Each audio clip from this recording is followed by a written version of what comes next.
தென்காசி முதியோர் இல்லத்தில் அசைவ உணவு சாப்பிட்டு உடல்நலக் குறைவு ஏற்பட்டதில் உயிரிழந்தவர்களின் எண்ணிக்கை 5ஆக அதிகரித்துள்ளது. இது குறித்தான முழுமையான விவரங்களோடு எமது செய்தியாளர் ராஜன் இணைந்திருக்கிறார். ராஜன், ஏற்கனவே 4 பேர் உயிரிழந்த நிலையில் தற்போது சிகிச்சை பலனின்றி மேலும் ஒருவர் உயிரிழந்திருக்கிறார். அங்குள்ள கள நிலவரங்கள் என்ன?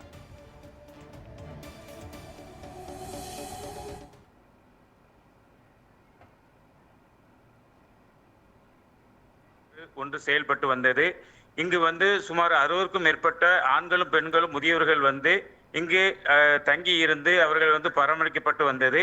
இந்த நிலையில் அவர்கள் ஒரு வாரங்களுக்கு சில தினங்களுக்கு முன்பு அசைவ உணவு உட்கொண்டு உள்ளனர். ஆனால் அதில் ஒரு சில நபர்களுக்கு உபாதைகள் ஏற்பட்டு அவரை அவசரமாக தென்காசி அரசு மருத்துவமனைக்கு சிகிச்சைக்காக கொண்டு வந்தனர். இங்கு சிகிச்சை கொண்டு வந்த சுமார் 4 பேர் அந்த சிகிச்சை பலனின்றி உயிரிழந்தனர். மேலும் ஒரு 20க்கும் மேற்பட்டோரை திருநெல்வேலி அரசு மருத்துவமனைக்கு அனுப்பி வைத்தனர். அங்கு சிகிச்சை பெற்று வந்த நிலையில் தற்போது தென்காசி அருகே உள்ள இடைகால் பகுதியைச் சேர்ந்த ஒரு நபர் சிகிச்சை பலனின்றி தற்போது உயிரிழந்துள்ளார். இந்த சம்பவம் தென்காசி மாவட்டத்தில் பெரும் பரபரப்பை ஏற்படுத்தியுள்ளது. ஏற்கனவே அந்த அன்னை அந்த முதியோர் இல்லம் அதாவது செயல்பட்டு வந்தது பல வருடங்களாக. தற்போது அந்த செயல்பாடுகள் சரியில்லை என்று வருவாய்த்துறையினர் அந்த கடந்த சில தினங்களுக்கு முன்பு அந்த முகாமை சீல் வைத்துள்ளனர். மேலும் இது தொடர்பாக தொடர்ந்து விசாரணை நடந்து வருகிறது. இந்த போதிலும் சுமார் ஒரு 40க்கும் மேற்பட்டோரை மாவட்டத்தில் உள்ள பல்வேறு முதியோர் இல்லங்களுக்கு மாவட்ட நிர்வாகம் அவர்களை அங்கு அனுப்பி வைத்துள்ளனர். மேலும் ஒரு சில நபர்கள் இன்னும் அதாவது வயது முதியோர்கள் அங்கு அதிக அளவு இருந்ததால் தற்போது இந்த உயிரிழப்புகள் அதிகரித்து உள்ளது. மேலும் ஒரு சிலருக்கு தீவிர சிகிச்சைகள் நடந்து வருகிறது. இதனைத் தொடர்ந்து இந்த 40 பேருக்கும் மருத்துவர் இவர்களை தீவிரமாக கண்காணிக்கப்பட்டு வருகின்றனர்.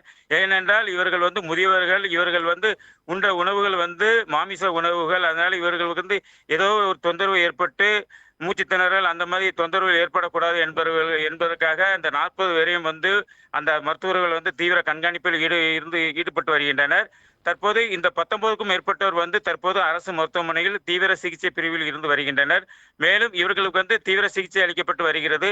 ஒரு சில நபர்கள் மட்டும் அந்த உபாதைகள் ஏற்பட்டு அவர்கள் ஒரு அபாயகர கட்டத்தில் இருந்து வருகிறதாக அந்த மருத்துவர்கள் தெரிவிக்கின்றனர். மேலும் இந்த சம்பவம் தொடர்புடைய அந்த அன்னை முதியோர் இல்லத்தை தற்காலிகமாக சீல் வைக்கப்பட்டு அதை நிர்வகித்து வந்தவரை தற்போது கைது செய்து காவல் நிலையத்தில் உட்படுத்தப்பட்டு நீதிமன்ற காவலுக்கு வைத்துள்ளனர்.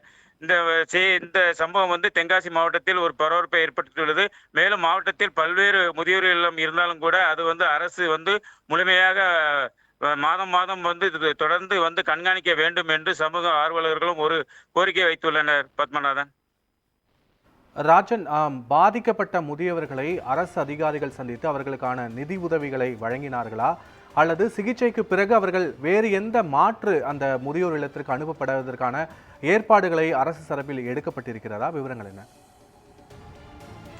அதாவது பத்மநாதன், அந்த சம்பவம் நடந்த அன்று கோட்டாட்சியர் மற்றும் காவல்துறை கண்காணிப்பாளர், மாவட்ட ஆட்சியர் உள்ளிட்டோர் அந்த பகுதிக்கு சென்று அவர்களை உயிரை காப்பாற்றுவதற்காக 108 ஆம்புலன்ஸ் மூலமாக விரைவாக அந்தந்த பகுதிக்கு மருத்துவமனைக்கு அனுப்பி வைத்தனர்.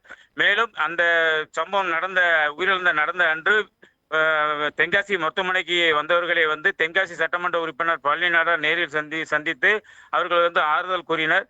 மேலும் ஒரு 40 பேரை மாவட்டத்தில் உள்ள பல்வேறு அந்த முகாம்களுக்கு, முதியோர் முகாம்களுக்கு அவர்களை அனுப்பி வைக்கப்பட்டு அவர்களுக்கு இதுவரை நிதி உதவி எதுவும் அளிக்கவில்லை. ஆனால் அவர் மருத்துவ கண்காணிப்பில் இருந்து வருகிறார்கள்.